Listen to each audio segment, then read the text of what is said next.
हमारी आज़ादी अहिंसा के आंदोलन से हासिल हुई, लेकिन जैसे मैंने कहा उसको कायम रखने के लिए हमारी सेना का बहुत बड़ा योगदान है। अध्यक्ष महोदय, कल मैं सदन में बैठी हुई सबके भाषण सुन रही थी। आदरणीय रक्षा मंत्री महोदय ने बोला, सत्ता पक्ष के कई मंत्रियों ने बोला। 1 घंटे का रक्षा मंत्री जी का लंबा भाषण था। सुनते सुनते एक बात मुझे बहुत खटक रही थी। उसके बाद जब दूसरे भाषण भी सुने आपके सत्ता पक्ष के, तब भी ये बात बार बार मेरे मन में आ रही थी कि सारी बातें कर ली, ऑपरेशन सिंदूर की बात कर ली, आतंकवाद की बात कर ली, देश की रक्षा की बात कर ली, इतिहास का पाठ भी पढ़ा दिया, लेकिन एक बात छूट गई। उस दिन 22 अप्रैल 2025 को जब 26 देशवासियों को अपने परिवार के सदस्यों के सामने खुलेआम मारा गया, तो ये हमला कैसे हुआ, क्यों हुआ?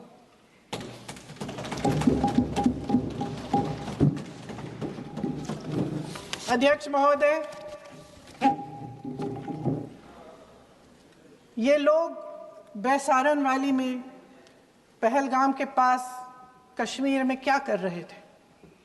आजकल पब्लिसिटी का दौर है, प्रचार का ज़माना है। कुछ समय से हमारी सरकार ये प्रचार कर रही थी कि कश्मीर में आतंकवाद ख़त्म हो गया है, कि कश्मीर में शांति है, अमन चैन है। प्रधानमंत्री जी ने खूब भाषण दिए, देशवासियों को कहा कि चलिए कश्मीर चलिए, सैर करिए। कई बार मैंने ये भी देखा मीडिया पर, टीवी पर कि कश्मीर जाइए, ज़मीन खरीदिए, अब वहाँ अमन चैन है, शांति का वातावरण है। इसी बीच शुभम द्विवेदी, एक कानपुर के नौजवान, और उनके पूरे परिवार ने तय किया कि वो कश्मीर जाएंगे। शुभम द्विवेदी की 6 महीने पहले शादी हुई थी। उसकी पत्नी ने कहा कि उनके बीच एक ऐसा रिश्ता था, प्रेम और दोस्ती का ऐसा रिश्ता था कि वो एक दूसरे को बच्चों की तरह हंसाते थे। सोशल मीडिया पर एक वीडियो भी जारी है जिसमें पूरा परिवार एक साथ बैठा हुआ ताश खेल रहा है और ऐसे हंस रहे हैं कि उस वीडियो को देख के किसी का भी दिल टूट जाए कि इस परिवार को इस तरह से उजड़ने क्यों दिया हमने। 22 अप्रैल 2025 को बैसारन वैली में मौसम का मिजाज अच्छा था। जैसे हर रोज़ लगातार 1000 से 1500 लोग वहाँ पहुँचते थे, उसी तरह से उस दिन भी तमाम पर्यटक वहाँ पहुँचे। वहाँ का रास्ता आसान नहीं है अध्यक्ष महोदय जी, जंगल से जाना पड़ता है, पहाड़ों के बीच जाना पड़ता है, घोड़े से जाना पड़ता है। ये परिवार वहाँ पहुँचे, मौसम सुहाना था, उनके बच्चे ट्रैम्पोलिन पे खेल रहे थे, कोई जिपलाइन कर रहा था, कोई चाय पी रहा था, तो कोई कश्मीर की सुंदर वादियों की ठंडी हवा का मज़ा ले रहा था। शुभम अपनी पत्नी के साथ एक स्टॉल पे खड़े थे। तभी अचानक 4 आतंकवादी जंगल में से निकलते हैं और शुभम को वहीं अपनी पत्नी के सामने मार डालते हैं। उसके बाद वे वहाँ से पूरे वैली में 1 घंटे के लिए लोगों को चुन चुन कर मारते हैं। किसी के पति को अपनी पत्नी के आंखों के सामने, किसी के पिता को अपने बेटे के सामने,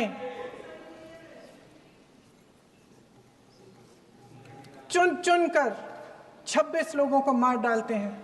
शुभम की पत्नी घबराकर वहां से भागने की कोशिश करती है, अपनी जान बचाने के लिए जंगल की तरफ दौड़ती है।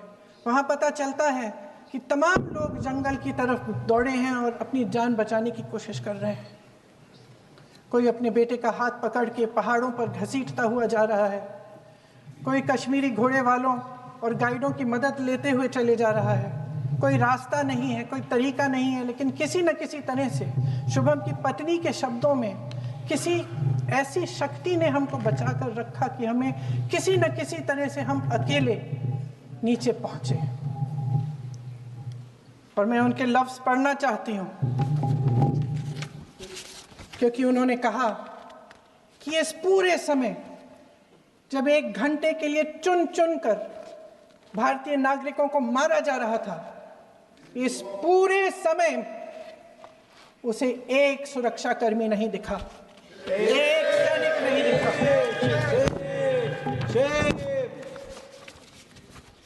शुभम की पत्नी ने कहा, कोट, मैंने अपनी दुनिया को खत्म होते हुए देखा। अपनी आंखों के सामने एक सिक्योरिटी गार्ड नहीं था। मैं ये कह सकती हूं कि देश ने, सरकार ने हमें वहां पे अनाथ छोड़ दिया था। सिक्योरिटी क्यों नहीं थी वहां? वहां पे एक सैनिक क्यों नहीं दिखा? क्या सरकार को मालूम नहीं था कि यहां रोज 1000 से 1500 पर्यटक जाते हैं? क्या सरकार को मालूम नहीं था कि यहाँ के पहुंचने के लिए जंगल के रास्ते से जाना पड़ता है? अगर कुछ हो जाएगा तो लोग वहां से निकल नहीं पाएंगे। एक चिकित्सा का इंतजाम नहीं था, फर्स्ट एड का इंतजाम नहीं था, कोई इंतजाम नहीं था, ना सुरक्षा का ना फर्स्ट एड का। इन लोगों को भगवान भरोसे छोड़ दिया गया। ये लोग वहां पे इस सरकार के भरोसे गए और इस सरकार ने उन्हें भगवान भरोसे छोड़ दिया।